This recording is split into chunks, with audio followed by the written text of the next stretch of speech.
This is TLE 7 Exploratory Food Processing. For quarter 4, week 6, we will calculate the production inputs and output.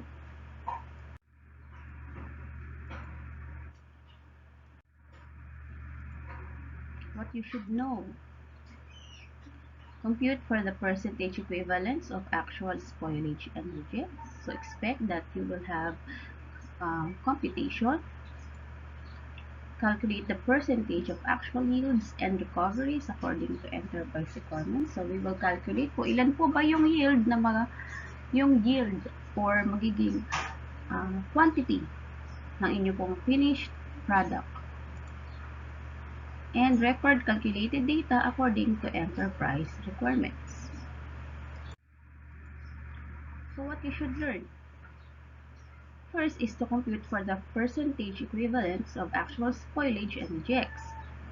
Then calculate the percentage of actual yields and recoveries according to enterprise requirements and record calculated data according to enterprise requirements. Data gathering on raw materials or ingredients is necessary in order to compute and calculate the production input and output of the finished product. The following are examples of data that are gathered based on the products to be done. Our first example in tabular form is pickled mixed vegetables, or some of you, most of you are familiar in this dish as achara. Okay. So in the first column, we have the raw materials, and then on the second column, we have the measurements.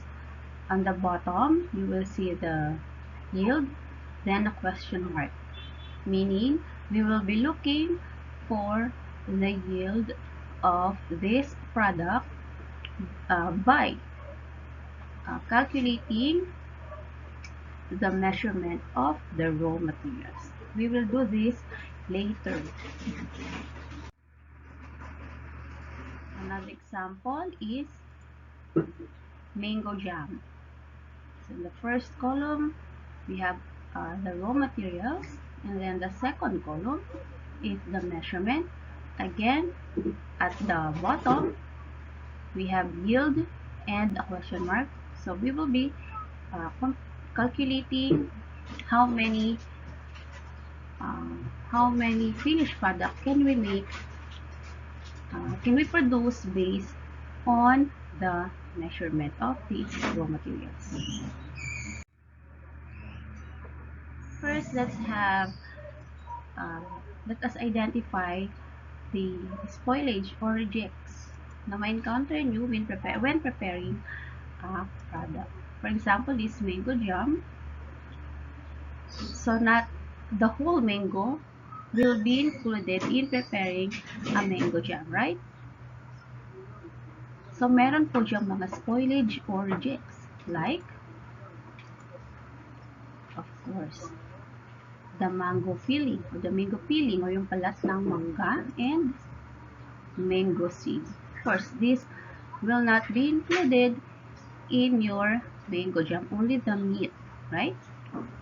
And ano pa bang ingredients or raw materials sa panggawa ng mango jam? Diba? We also have the sugar and the calamansi juice.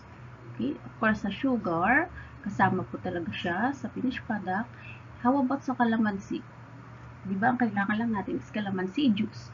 So, yung balat ng calamansi and the buto will not also be included in our finished product. So, the balat and the buto of the calamansi is also considered spoilage reject.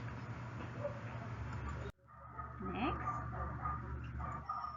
Okay, so for pickled mixed vegetables, ano po kaya yung mga spoilage or rejects nito? Yes, yung mga balat. Diba si pickled mixed vegetables, meron dyan carrot, meron dyan bell pepper. Yan. So, hindi po kasama yung mga balat nila. O yung balat ng carrot, yung mga buto ng bell pepper. So, yun po yung spoilage reject.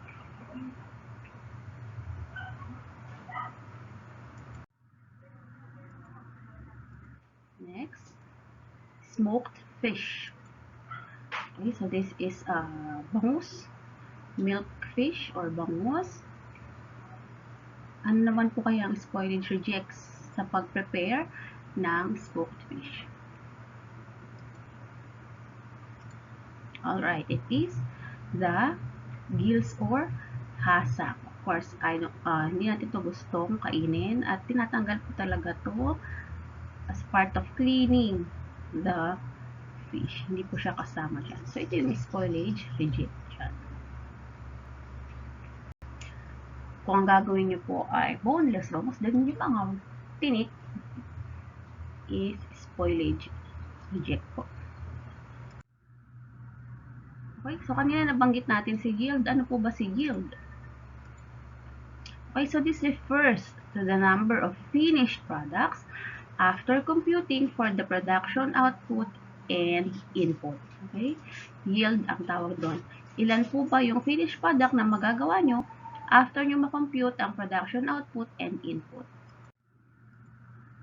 So, paano natin kukunin si yield? We have the following steps. First, get production input by adding all raw materials measurements. I-add lang po natin. See yung measurements ni raw materials. Then, get production output by deducting spoilage reject to production input. So, para makuha naman natin si production output, ima-minus lang or ililess lang natin si spoilage reject kay production input. Okay, si spoilage reject value po is given na. Okay, so given na po si spoilage reject value. Okay, so the formula for getting percentage yield is yield is equals to production output divided by production input times 100.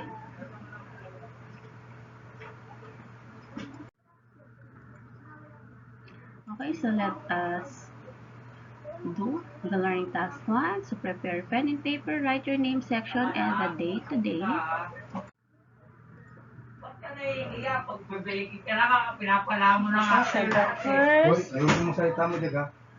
The first step in our procedure is first to get the production input by adding all the measurements of the raw materials. Diba? Ito yung raw materials natin. Milk fish, vinegar, juice, soy sauce, salt, sugar, black pepper, mixed garlic. Then ito yung measurement. So, ang sabi, i-add lang daw natin itong measurement na to. Okay? Ito yun. Okay, so let's just add this measurement. Add po ha, i-add lang po. Para makuha natin si production input. Bunga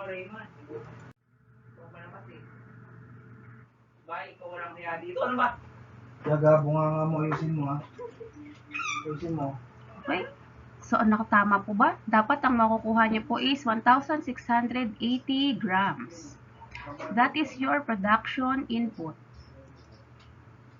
So, ang next step natin is ililess natin si spoilage reject para makuha natin si production output. And sabi nga natin, spoilage reject value is already given. Okay, so inad natin kanina ang measurement ni raw materials. Nakuha natin 1,680 grams. I-less lang po natin si spoilage reject which is 480 grams. So, para makuha natin si production output. So, ang ating production output is 1,200 grams. Okay, then let us compute for the yield. So, sabi dito, ito ang ating formula. Yield is equals to 1,200 grams or the production output divided by production input 1,680 grams multiply by 100. Okay, so 100. Burahin natin to si percent. Parang kayo napuguluhan dyan kay percent. Yan. Okay, so multiply by 100. Okay, so what is your answer? Okay, so ang lalabas po dapat dyan na sagot nyo is, sa computation nyo dapat 0.71.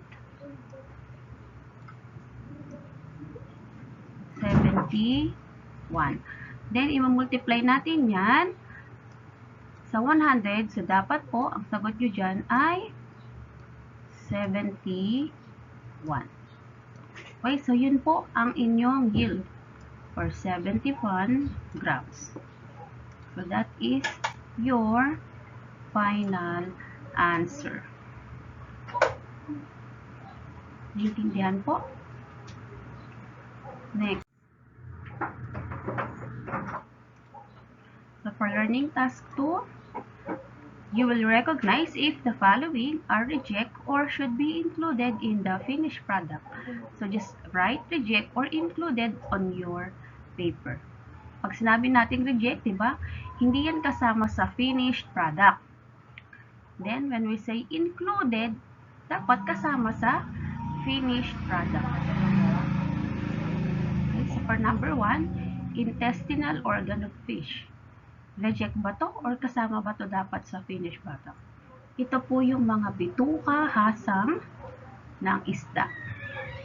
Number 2, mango seed o yung buto. Kasama po ba yan? Is it reject or included? Number 3, fish meat. Siyempre yung laman ng isda. Is it reject or included? Number 4, calamansi peelings. Balat ng kalamansi. Reject or included? Number 5, milk fish belly. Tiyan ng bangus. Is it reject or included?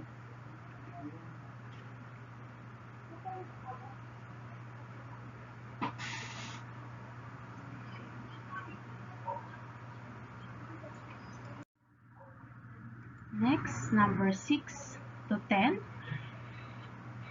Number 6 is inedible fillings or yung mga balat na hindi naman pwedeng kainin. Number 7, balat ng bawang. Number 8, bell pepper seeds or buto ng bell pepper. Number 9, calamansi juice. And number 10, seashell.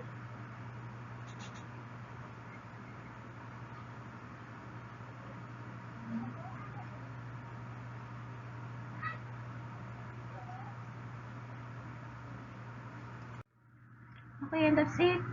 So, how to submit your task? Take a picture of your output. Picture nyo po yung papel ninyo. Kita po dapat ang inyo pong sagot. Then, it should contain your name, section, and the date today. Make sure you write the week number and task number. Attach the photo to our Google Classroom Quarter 4 Week 6 Learning Task. Bago po mag-turn in, make sure po na may attachment. Submit your task on time. Submit your missing task from the previous quarter. Always communicate with your teacher. And don't forget to tell your parents about your task para po alam din ng parents niyo kung ano pa ba yung mga dapat na ginagawa niyo.